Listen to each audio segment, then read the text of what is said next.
Alors aujourd'hui, on va parler d'un sujet, on pourrait dire qu'on en parle tous les dimanches, quelque part.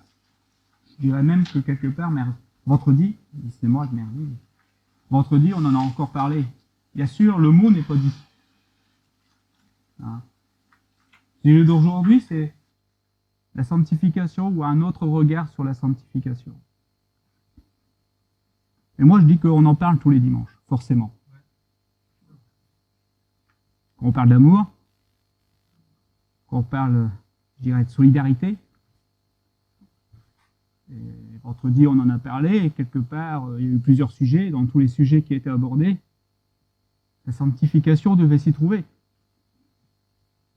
Donc pour moi, c'est un sujet qu'on parle tous les dimanches. Certes, le mot n'est pas prononcé, mais ça en fait partie. On ne peut pas retirer l'un sans l'autre.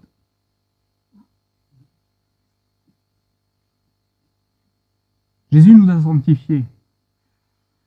Nous avons été sanctifiés, nous avons été purifiés, nous avons été mis à part. C'est vrai. Et ça, il faut le saisir par la foi. Même si on voit encore, je dirais, des scories. Pour ceux qui travaillent le métal, ils savent ce que je veux dire. Le travail continue. Ça ne s'arrête pas le jour de notre baptême, au contraire. Mais nous avons un privilège, c'est que nous ne sommes plus seuls. Bien souvent, on a mis la sanctification dans l'apparence. Je me souviens personnellement, alors c'était pas ici, mais à une époque, c'était dans le vêtement. Il fallait être bien habillé, il fallait être correctement habillé. Hein, et il fallait être habillé d'une certaine façon, c'est un peu, je disais, le problème. Ah, je dis le problème, pour des raisons dont je me souviens personnellement, mais ce que je veux dire, c'est que je ne laisse pas, je ne retire pas la valeur de cela. Je pense, personnellement, que être habillé correctement, je dirais, reflète ce qu'il y a à l'intérieur. Le désir de ne pas être provocateur, par exemple. Le désir de ne pas provoquer le frère ou provoquer la sœur par un vêtement qui pourrait déclencher en lui quelque chose comme une critique, par exemple. Or, il y en a beaucoup. Je pense aujourd'hui que je n'offense personne. Même si j'ai connu une époque où il fallait que le roi, par exemple, fallait soit toujours habillé en costard, cravate. Mais je les peignais le jour de soleil. Quand ils étaient en haut de la chaire, nous on était en bas, et encore on était à l'aise. Et eux, ils étaient en train d'annoncer la parole, et ça coulait. Non. Personnellement, je pense que l'événement a son importance. Mais attention. Encore une fois, il y a aussi dans l'action, dans ce que nous faisons. Hein, où on pourrait trouver de la pureté ou de la sanctification. Moi, je vais vous prendre un exemple biblique que nous trouvons dans Matthieu, chapitre 15, verset 20. On ne va pas lire tout le chapitre. On va lire simplement la fin pour vraiment rentrer dans le sujet. Hein, il se passe un événement. On y reviendra après, mais je vais vous lire d'abord le passage. Pierre, prenant la parole, lui dit, explique-nous cette parabole. Donc il s'est passé un événement avant. Hein. Et Jésus dit, vous aussi êtes-vous encore sans intelligence. Donc aujourd'hui, ce que j'en appelle, c'est votre intelligence. Car cela vous a été donné de comprendre. Ne comprenez-vous pas de ce qui rentre dans la bouche, va dans le ventre, mais c'est surtout ce qui sort de la bouche qui peut être impur. Ce qui vient du cœur, c'est ça qui souille l'homme. Car c'est du cœur que viennent les mauvaises pensées, les meurtres, les adultères, les impudicités, les vols, les faux témoignages, les calomnies. Voilà les choses qui souillent l'homme. Mais manger sans être lavé les mains, cela ne souille pas l'homme. Alors pourquoi j'ai pas lu tout le chapitre? Parce que déjà ça aurait été un peu long, puis j'ai pas forcément une bonne lecture. Mais je vous remets dans le contexte. Voilà, on vient voir Jésus, et on lui dit, regarde tes disciples, ils mangent, mais ils ne se sont pas lavés les mains. En soi, c'est pas mauvais de se laver les mains. Je pense que avant chaque repas, on se lave les mains. Hein. Quoique moi, quand j'étais gamin, ça ne nous gênait pas de chaperder les pommes, les fraises, les mûres, et on n'avait pas les mains forcément propres. Mais ça, c'est pas le problème. On nous a éduqués à nous laver les mains avant de passer à la table, et c'est pas forcément mauvais. Au contraire. Aujourd'hui, on sait pourquoi. On sait qu'il y a des petites bactéries qui peuvent nous causer des maux. La gastro, par exemple. Mais à l'époque, c'était un signe de pureté. Voilà, il fallait se laver les mains. C'était un signe de pureté, c'était un signe extérieur de sanctification. Et là, on fait le reproche à Jésus que ses disciples, ils ne se lavent pas les mains. Alors là, Jésus, tranquillement, ne se laisse pas compter, il les laisse parler, et il lui dit, ce peuple m'honore des lèvres, mais son cœur est éloigné de moi. C'est en vain qu'il m'honore. Et enseigne des préceptes, écoutez bien, des préceptes qui ne sont que des commandements d'hommes. Il y a eu les commandements de Dieu, les préceptes de Dieu,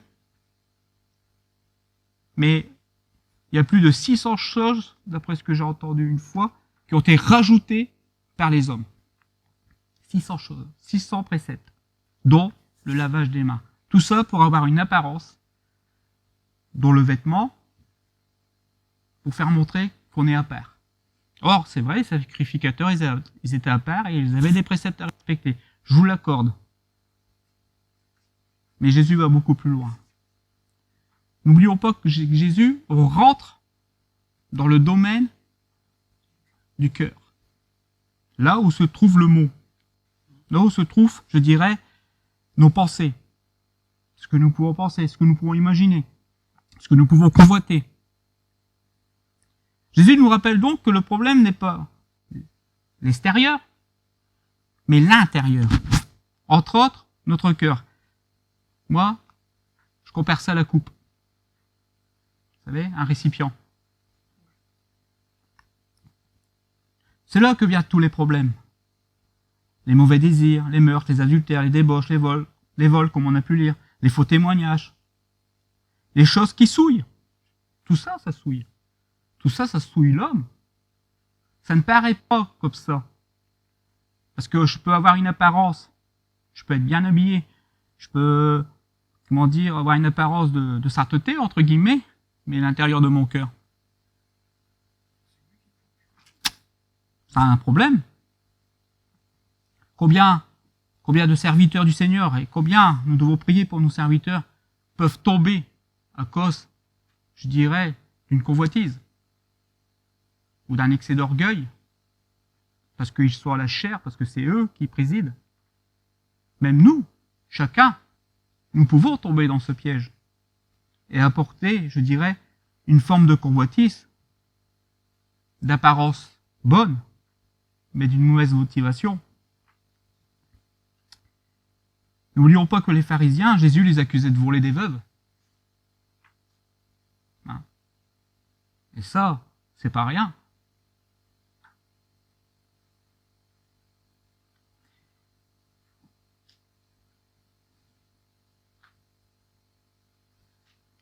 On pourrait dire par moment, oui, mais Jésus nous a sanctifiés. Oui, mais est-ce qu'il nous arrive encore de nous mettre en colère, par exemple? C'est un exemple. Moi, oui, pas plus tard que la semaine dernière. Par exemple, avant d'arriver ici, j'ai un de mes enfants qui m'a mis en colère. Je suis arrivé, j'étais un peu énervé, j'avais qu'une idée en tête. Rentrer à la maison puis lui dire ce que je pense. Merci Seigneur, le temps que j'ai passé avec lui, ça m'a permis de faire redescendre, je dirais, la pression, mais ça ne m'a pas empêché de dire ce que j'avais à dire quand je suis rentré. Et je pense que par moment, il y a des choses à dire. Jésus s'est mis en colère. Jésus s'est mis en colère. Et pas qu'une fois. Alors, qu'est-ce qui faisait la différence entre la colère de Jésus et notre colère à nous? Oui. Oui. Oui. Oui. Je suis content d'avoir été à un moment avec un enseignant qui me faisait montrer les choses différemment. Je disais, mais qu'est-ce qu'il faisait, Jésus? Comment il faisait? Il se met en colère, lui, c'est rien. Nous, on se met en colère, waouh, c'est un péché. Pourtant, je dis, par moment, il y a des choses à dire et il faut taper du poing pour entendre. Je prends un exemple de l'éducation de nos enfants. Du voisin, je peux rien dire, mais mes enfants, si je les laisse faire, ou si je ne dis rien, ou si je fais pas une remarque, ou quelque chose qui les interpelle, attention, la Bible dit qu'il faut qu'on les reprenne, hein, et qu'on en est responsable. Alors certes, maintenant mes enfants sont majeurs, ils sont responsables, mais tant qu'ils habiteront sous mon toit, j'ai quelque chose à dire. La différence avec Jésus, c'est que lui, ça l'impactait pas. Il se mettait en colère, il disait les choses. 5 minutes après, il guérissait les malades. Nous, quand nous nous mettons en colère, ça nous impacte. Encore. Et si une personne viendrait demander la charité, on leur verrait paître. Oh, c'est pas le moment. Oh, c'est pas le moment, là, tu vois, je suis énervé, c'est vraiment pas le moment. Pas Jésus. Il aurait dit, viens, je vais prier pour toi. Vous voyez la différence?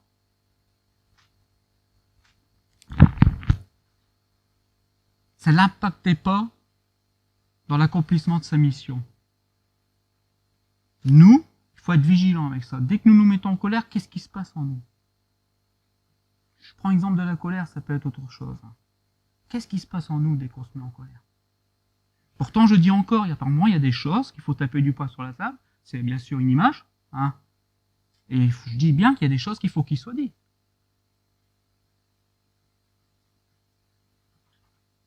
Nous, il ne faut pas que ça reste. Il faut absolument savoir discerner les choses. Quand je me suis mis en colère avec mon gamin, j'ai dit ce qu'il y avait à dire. Mais ça ne m'a pas empêché de continuer de l'aimer. Ça ne m'a pas empêché de dire, bon, bah, il va avoir besoin de la voiture cette semaine, je vais quand même lui laisser. J'aurais pu.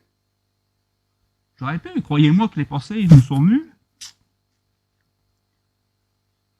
Je pense que mon gamin a saisi, il a compris. Au début, il me fait un peu la tête, puis ensuite, ça a passé. Mais j'ai dit ce que j'avais à dire. Et si je pense que si je ne l'aurais pas dit, je ne l'aurais pas rendu service. Il faut bien comprendre que quand nous reprenons par exemple nos enfants, nous le reprenons parce que nous les aimons aussi. Hein? Je leur ai déjà dit, ce qui me met le plus en colère, c'est quand vous me mettez en colère. Parce que je suis obligé de me mettre en colère, j'aime pas ça. Bon, ça c'est une autre histoire.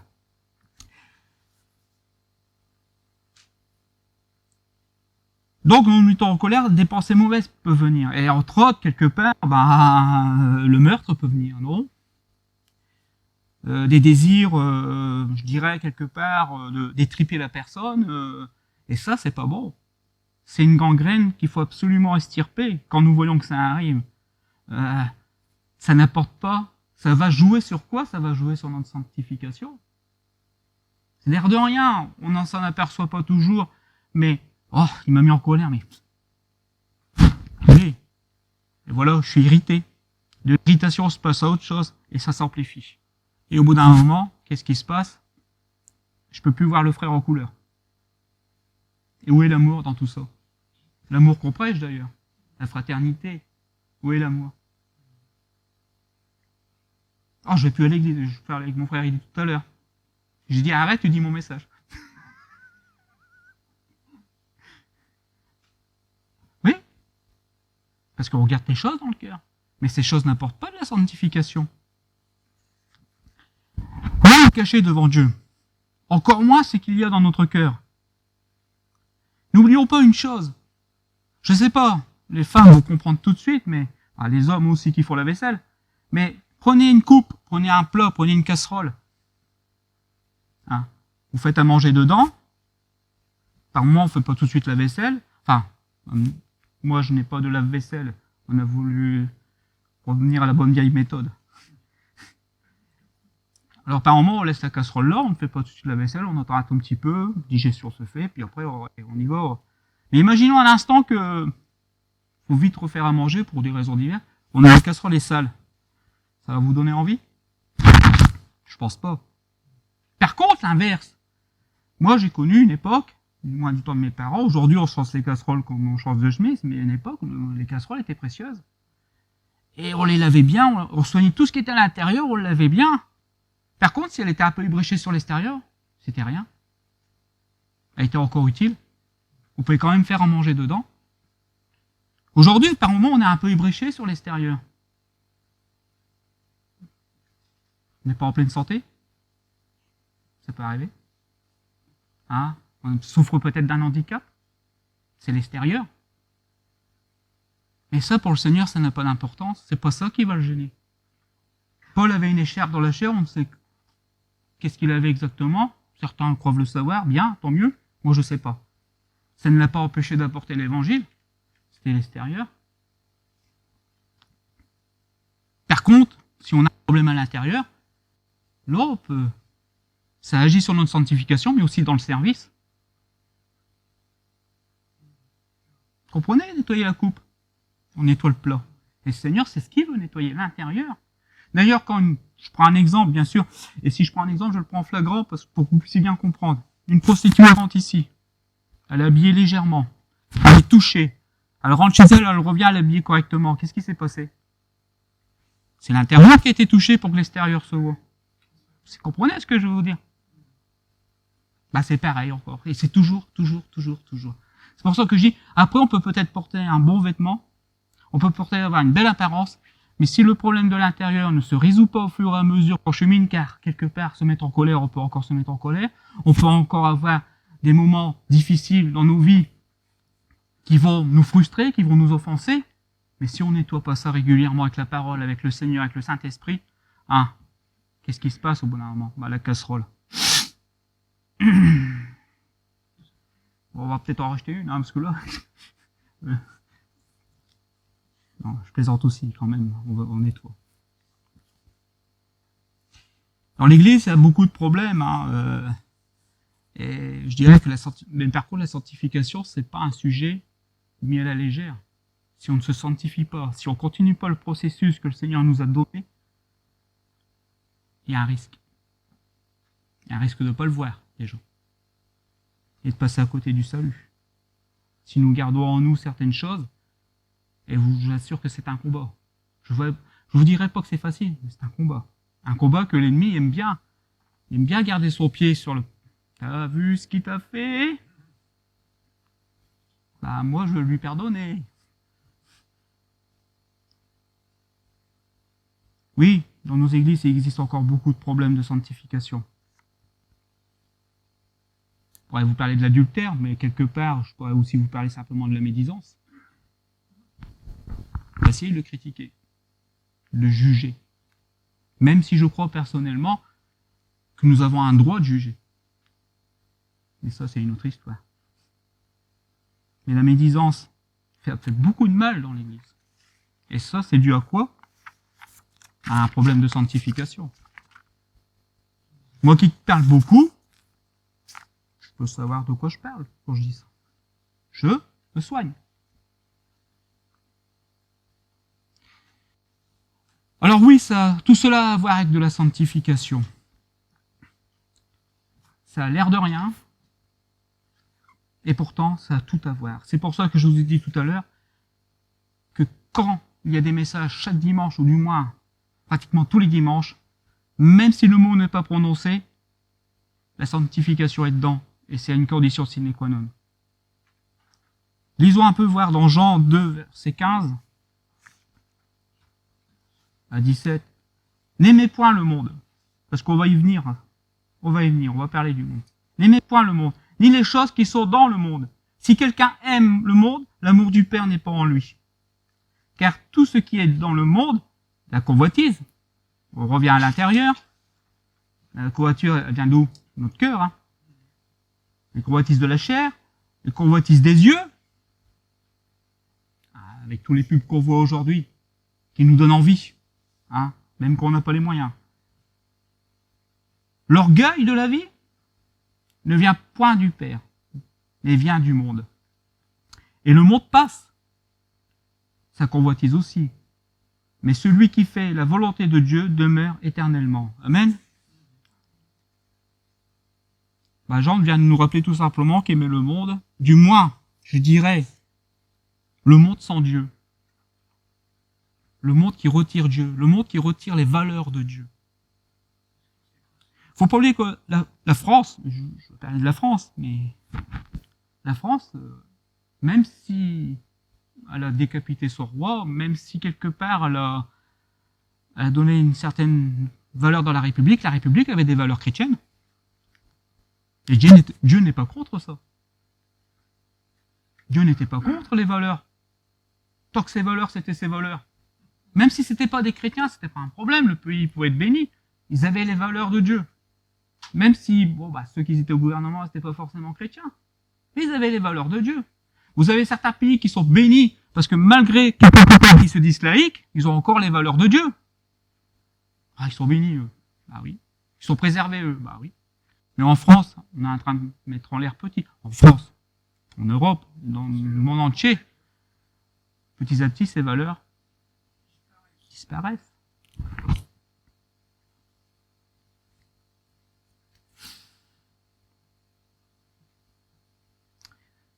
Donc les valeurs du monde nous apportent quoi? Les convoitises. Les convoitises du monde, la chair qui amène l'orgueil de la vie, cela ne vient pas du Père. Et nous pouvons y tomber subtilement, sans nous en apercevoir. Je dirais même, par moments, nous rentrons dans l'idolâtrie.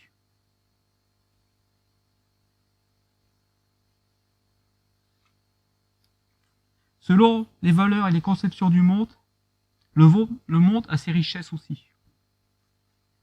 Le monde a ses richesses aussi. Avec ses valeurs. Je dis ça entre guillemets, bien sûr. Mais attention au piège. Et nous pouvons tomber dans ce piège. Si nous fixons pas le regard, si nous fixons le regard sur le monde et ses valeurs, qu'elles soient monétaires ou sociales ou encore éthiques, beaucoup sont touchés et tombent dans le piège. Même dans l'église. Même dans l'église. On va commencer un peu par le monétaire. Vous connaissez tous le dieu Mammon? Ah oui, je suis d'accord. Écoutez, je ne pas dire, André a dit qu'il fallait pas d'argent. Si, il faut gagner sa vie. Si. Il faut quand même gagner sa vie honnêtement, et avoir un salaire, je vous l'accorde. Mais attention. Attention. Combien de fois le dieu Mammon nous tente? Et combien il nous tentera encore? Ce Dieu qui engendre des envies, des convoitises, des désirs, qui ne viennent pas de Dieu. Avec lui, on risque de ne plus regarder à Dieu même.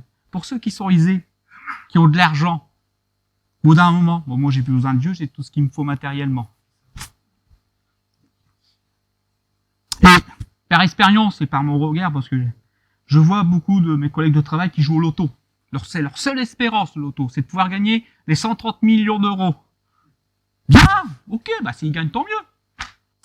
Mais vous savez, ça va passer. Alors, encore une fois, je voudrais être prudent. Si demain vous vous améliorez, si demain il y a une amélioration dans vos finances, tant mieux. Merci Seigneur. Je ne vous dis pas non plus que si demain le patron vous augmente, non, merci patron, ça va. Ah non, merci, je prends. C'est une bénédiction. Oui, merci Seigneur d'avoir ouvert les portes. Merci que j'ai ce plus. Attention, ce que je vous parle bien, c'est de ne pas vous fier à Mammon. Parce que Mammon va nous apporter les convoitises et les envies. Plus vous allez avoir d'argent, plus vous allez avoir d'envie, plus votre regard va se détourner de Dieu. Parce que vous allez être attiré par quoi? Par les choses du monde. Et comme je vous dis, dans le monde, il y a des choses qui sont bien. Moi, quand j'étais gamin, je rêvais toujours d'avoir une Ferrari. Aujourd'hui, ça me fait plus envie. Ça va.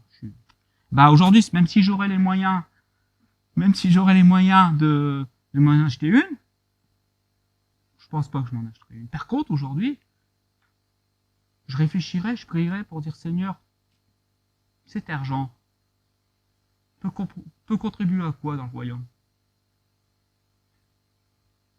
Après tout, je l'ai. Un homme, un jour, avait gagné des millions d'euros, des millions de dollars. C'était un témoignage américain. Des millions de dollars. Et il fut touché par la grâce du Seigneur, il se convertit. Rien n'est impossible à Dieu. Et il allait voir son pasteur, à ce moment-là, il dit, écoutez, pendant des années, je me suis enrichi. C'était mon leitmotiv. Des richesses. Mais là, maintenant, les écailles ont tombé. J'ai honte un peu d'avoir toutes ces richesses. Le pasteur a dit, mais ne te démonte pas. Rends grâce au Seigneur que tu as toutes ces richesses, et maintenant demande-lui ce que tu peux faire avec. Saisissez. pour dire aux ceux qui sont aisés, vous culpabilisez pas parce que vous êtes aisés. Non.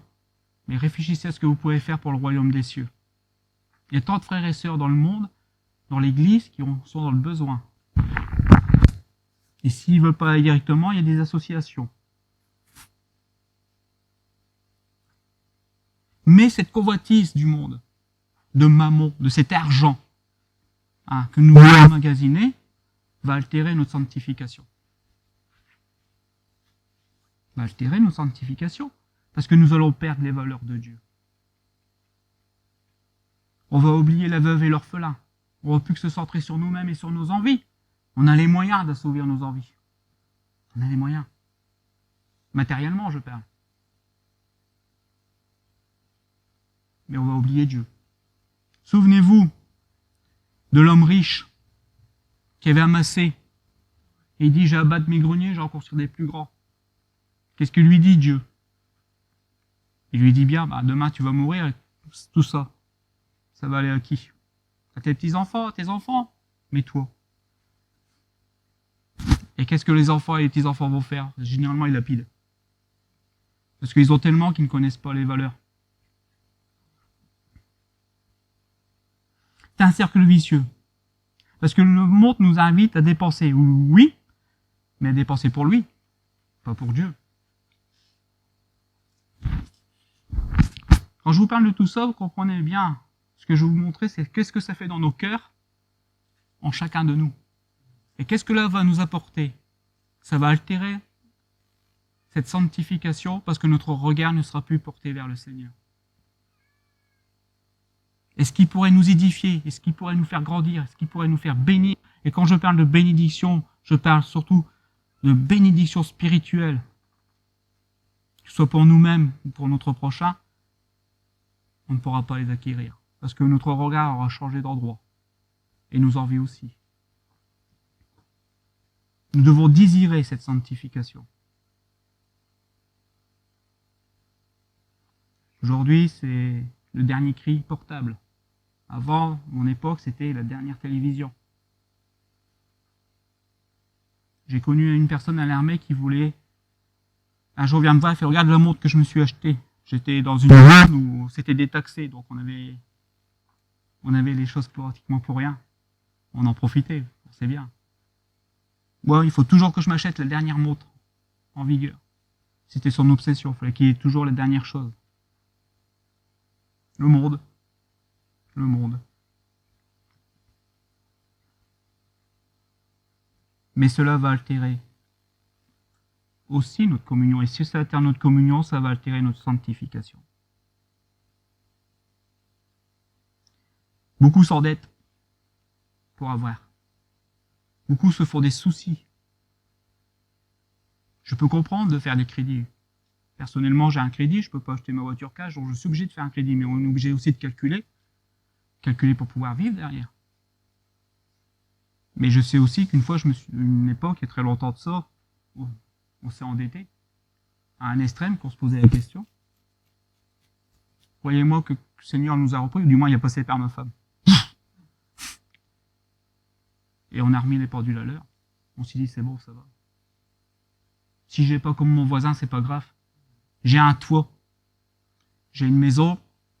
J'ai un abri pour mes enfants, pour moi-même. Je peux leur donner à manger tous les jours.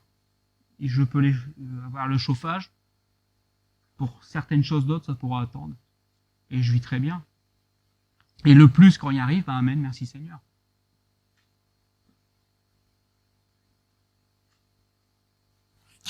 Voilà, on pourrait croire que ça n'a rien à voir avec la sanctification, et pourtant ça a tout à voir. Et si maintenant on parlait du social? Allez, je vais avoir un excès d'orgueil. Vous savez que le social a été inventé par l'Église. 1er siècle. Ils partagèrent tout. Ils mettaient tout en commun. Donc, les hommes n'ont rien inventé. Le social a été inventé par l'Église. Vous pouvez me reprendre si c'est faux, mais bon. La solidarité existait déjà. Ils ne manquaient de rien. Donc, quand on parle de manquer de rien, c'est qu'ils avaient le vêtement et ils avaient la nourriture. Et pour ceux qui étaient moins aisés, Il ne manquait de rien. Et pour ceux qui étaient aisés, ils n'en avaient pas de trop. C'est biblique, ça.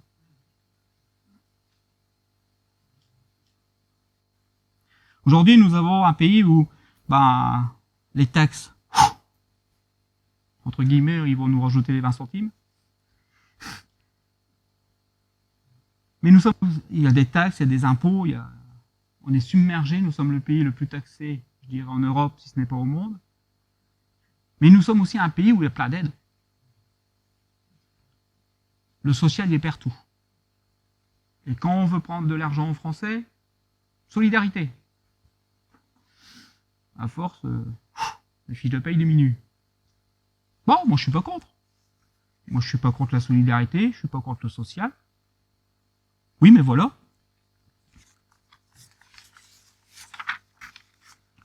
Encore une fois, danger.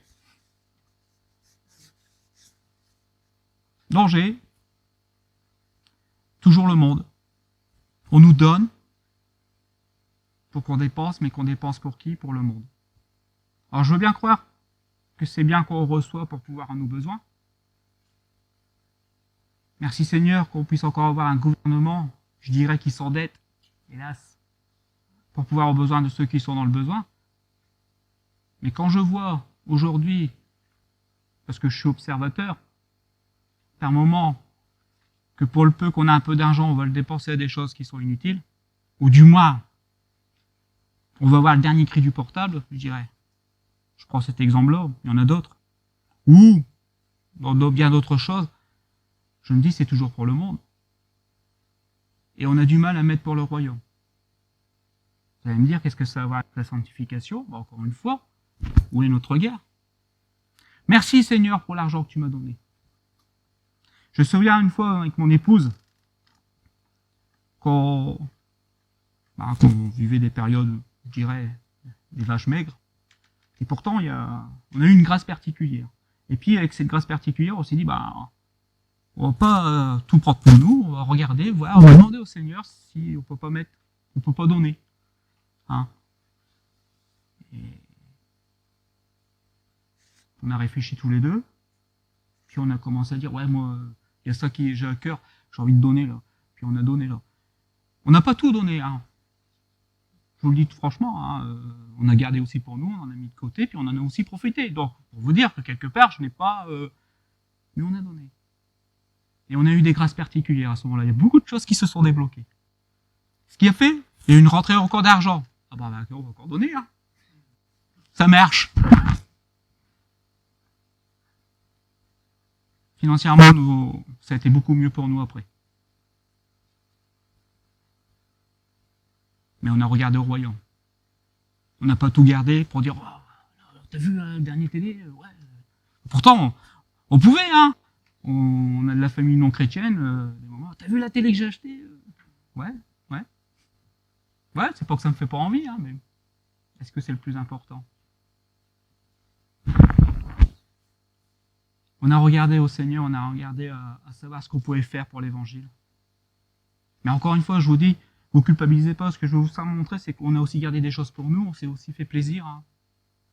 On a aussi débloqué certaines choses qui auraient dû être débloquées, mais on a vu aussi le Seigneur agir et puis débloquer les choses, parce qu'on a aussi pensé au royaume. Hein? Je voudrais qu'on garde un équilibre là-dessus. Je voudrais pas qu'on dise, ouais, j'ai tout donné comme ça. Non. Non, Dieu te donne, il te donne aussi pour toi. Il te donne aussi pour que tu puisses en jouir. Hein? Mais pensez au royaume. Parce que le monde pense à lui. Et lui, quand il vous prend, il vous rend pas. Il vous rend pas. Encore une fois, qu'est-ce qui se passe dans nos cœurs avec les aides qu'on peut recevoir? Qu'est-ce qui se passe dans nos cœurs avec cette grâce qui nous est donnée? Est-ce que nous allons donner au monde? Nous allons avoir un regard en disant merci Seigneur maintenant? Je prends un exemple. Sur les 20 € que tu m'as donné, j'en ai donné 5. Vous voyez, c'est pas grand-chose. Hein. Ou alors je garde tout et puis super. Moi j'ai un gamin qui bénit, je mange. Mais c'est parce qu'il y a Il a pris l'habitude de pouvoir donner. Il a pris l'habitude de donner. Principe simple. Une fois, il y avait un de ses amis qui venait d'Afrique, qui faisait ses études avec lui, et donc c'est là l'importance de l'éducation des enfants, quelque part, ils voient ce que nous faisons, donc ils répercutent. Hein. Et puis quelque part, ce jour-là, il a dit à son ami, donc qui était dans la dèche, qui disait moi je vais me nourrir de petits pains aujourd'hui. Non, aujourd'hui tu vas manger normalement. Et mon gamin, il lui a donné tout ce qu'il fallait pour qu'il puisse manger. Et je peux vous assurer que lui, j'ai vu les grâces, le Seigneur l'accompagne. Et il est baptisé. C'est principe. Des choses simples. Il a regardé au royaume, la charité, la fraternité. Et son ami, qui était, je dirais entre guillemets, chrétien sans être baptisé, quelque temps après, il s'est fait baptiser dans une autre église. Dans une église que je connais pas, où sa sœur était. Enfin, soit c'est une longue histoire. Mais c'est pour vous dire que quelque part, Dieu pourvoit. Vous donnez, Dieu va pourvoir. Mais si on a même les aides sociales, et que de ces aides sociales, on investit pour le monde, cherchez pas, hein. Ça débloquera pas. Ça débloquera pas. Et encore une fois, ça va jouer sur notre sanctification. Parce qu'on regarde qu'à nous, nos envies. On va avoir comme le voisin. N'oubliez pas que la convoitise, c'est un péché. Moi, je suis pas contre que mon voisin ait une belle voiture. S'il veut me la faire conduire, il n'y a pas de problème, mais c'est pas pour autant que je voudrais l'acheter. Dans Philippiens 4, verset 19, je vous le lis. Et mon Dieu pourvoira à tous vos besoins, selon sa richesse avec gloire en Jésus-Christ. Voilà. Et mon Dieu pourvoira à tous vos besoins. Ce que Paul est en train de dire, c'est parce que les Philippiens viennent de donner. Et ils avaient l'habitude de donner. Et ils aidaient Paul dans le ministère biblique, dans le ministère de l'évangile. Et Paul dit, vous inquiétez pas, mon Dieu, votre Dieu va pourvoir à vos besoins. Il ne vous laissera pas tomber. Et c'était une église qui était très riche, en amour, en grâce, en miséricorde, de ce que a été dit vendredi, en fraternité. Et par moments on s'étonne, pourquoi un tel est plus béni?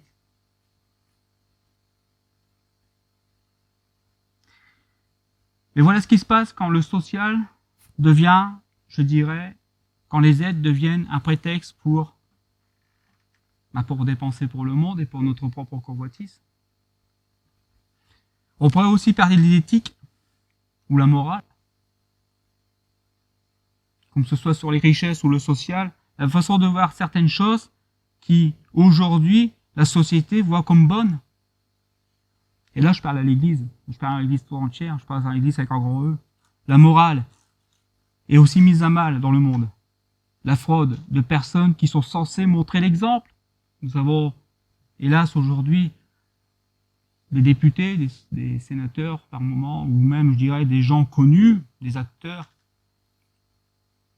qui pourraient, je dirais, montrer, allez, je veux pas dire qu'ils sont parfaits, c'est vrai. Je suis moi-même pas parfait, mais l'exemple. Et pourtant, nous attendons par moment des fraudes, des choses illégales, et que nous-mêmes, nous ferions cela. Si l'Église a un problème dans l'Église, on sait le montrer du doigt que eux, c'est normal, quelque part. Et je parle pas de la morale sur le plan, je dirais, comment pourrais-je dire ça?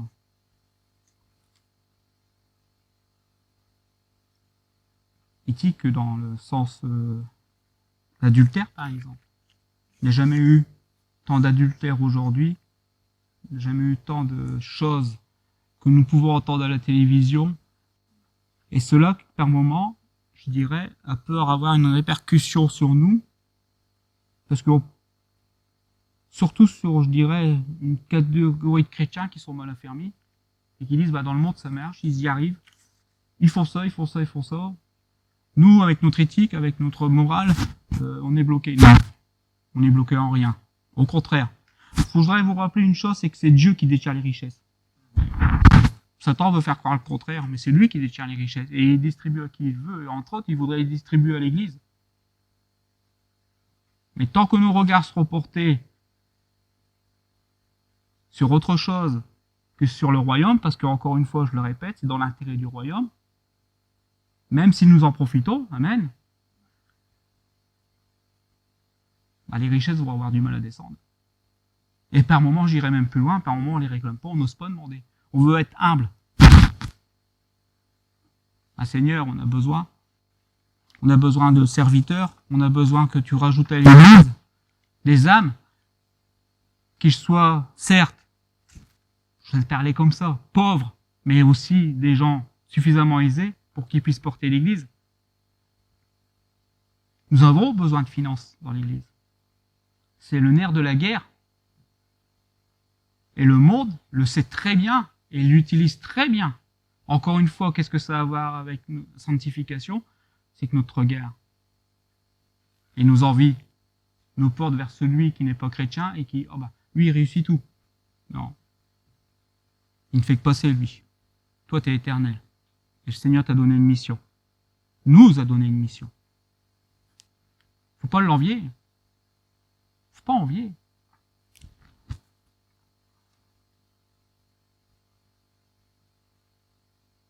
Les valeurs familiales qui aujourd'hui sont remises en question. Le bien devient mal, le mal devient bien, on n'a plus le droit de dire. Plus le droit. L'Église, il faut qu'elle se taise. Le problème aujourd'hui, je dirais même qu'il y a certaines choses qui sont telles dans l'Église. Il ne faut pas parler trop du péché, hein, parce que le Seigneur nous a sauvés du péché, nous a extirpés du péché. Et que les serviteurs, dans l'amour bien sûr, nous rappellent qu'il faut faire attention, qu'il faut le combattre. Hein. C'est pas une accusation, c'est un fait. Dans les premiers siècles, je dirais, les apôtres en parlaient. Et ils en parlaient, entre autres, quand nous lisons les épîtres, ils en parlaient à l'Église. Les gens du monde, c'est une chose. Moi, je vis dans le monde. Et je ne suis pas obligé de m'associer à tout. Et je vis dans un milieu du travail qui est par moments difficile, avec tout ce que je peux entendre. Et je vous avoue qu'il y a des moments où je craque, que je rigole aussi. Mais, Seigneur, faut pas que cela me gagne.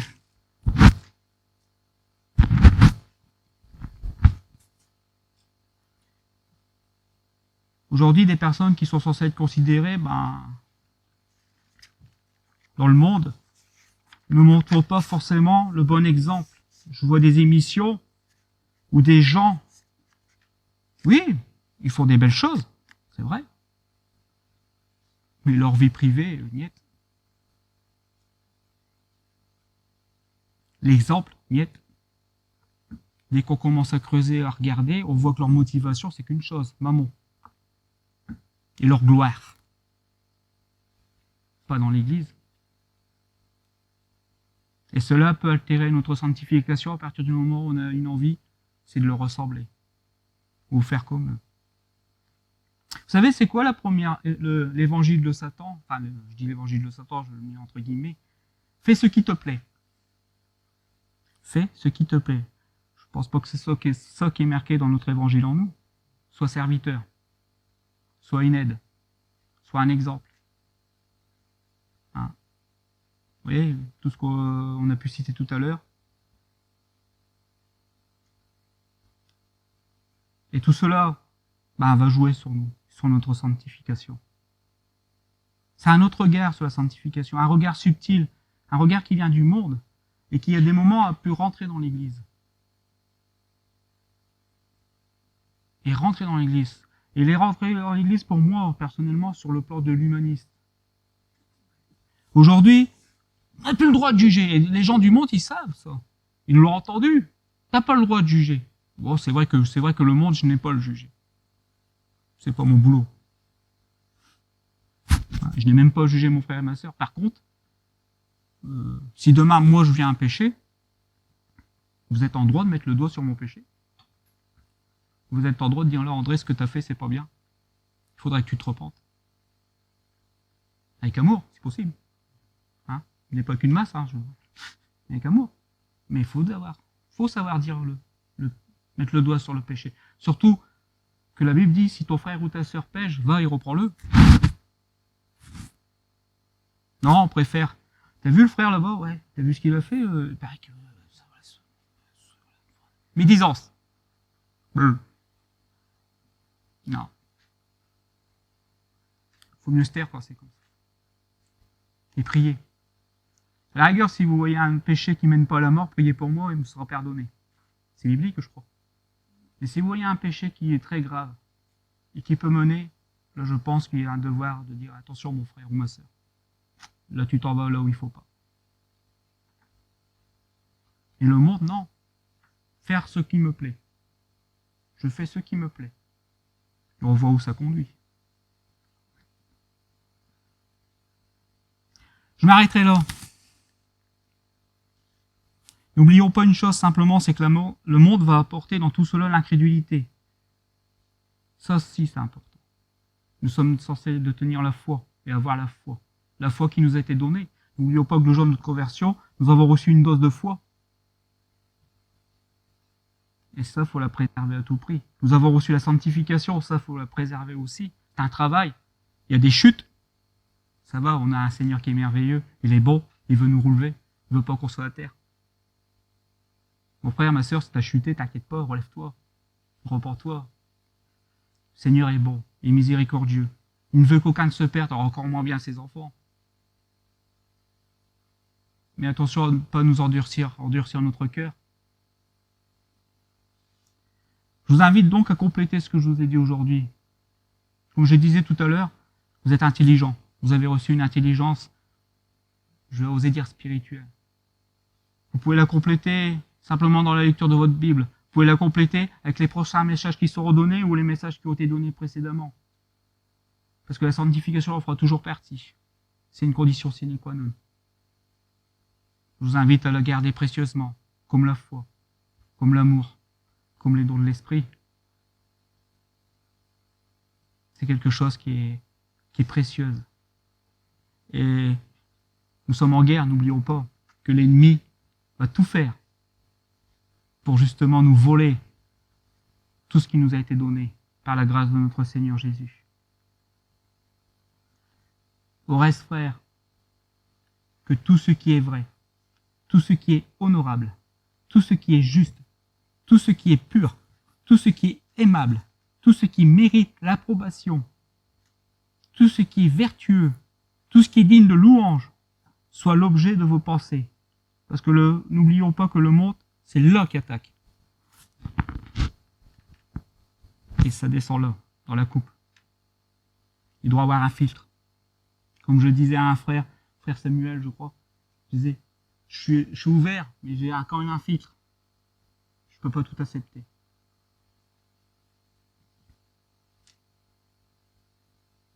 Ce que vous avez appris et reçu et entendu de moi. Moi, là, je vais rajouter ce que vous avez appris, ce que vous avez reçu et entendu de Jean Bernard ou d'autres pasteurs.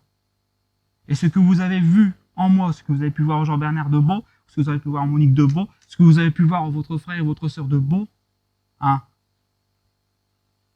Pratiquez-le et le Dieu de paix sera avec vous. Je finirai simplement là-dessus, que le Dieu de paix soit avec vous, qu'il vous bénisse, qu'il vous comble de tous ses bienfaits, qu'il puisse livrer combat à vous, qu'il a remporté la victoire sur le monde, hein, n'oubliez pas. Lui, il a gagné. Et cette victoire, il nous la donne. Nous devons la saisir. Nous ne sommes pas seuls. Dieu merci, nous ne sommes pas seuls. Ouf. Vous combattez, je combats. Vous avez vos faiblesses, j'ai les miennes. Je prie donc pour que le Seigneur vous fortifie, vous donne vraiment cette grâce et cette possibilité de pouvoir remporter, d'aller de victoire en victoire, et que votre regard soit toujours selon la parole, selon sa grâce, selon son amour et selon sa miséricorde. Dans le nom de Jésus-Christ. Amen.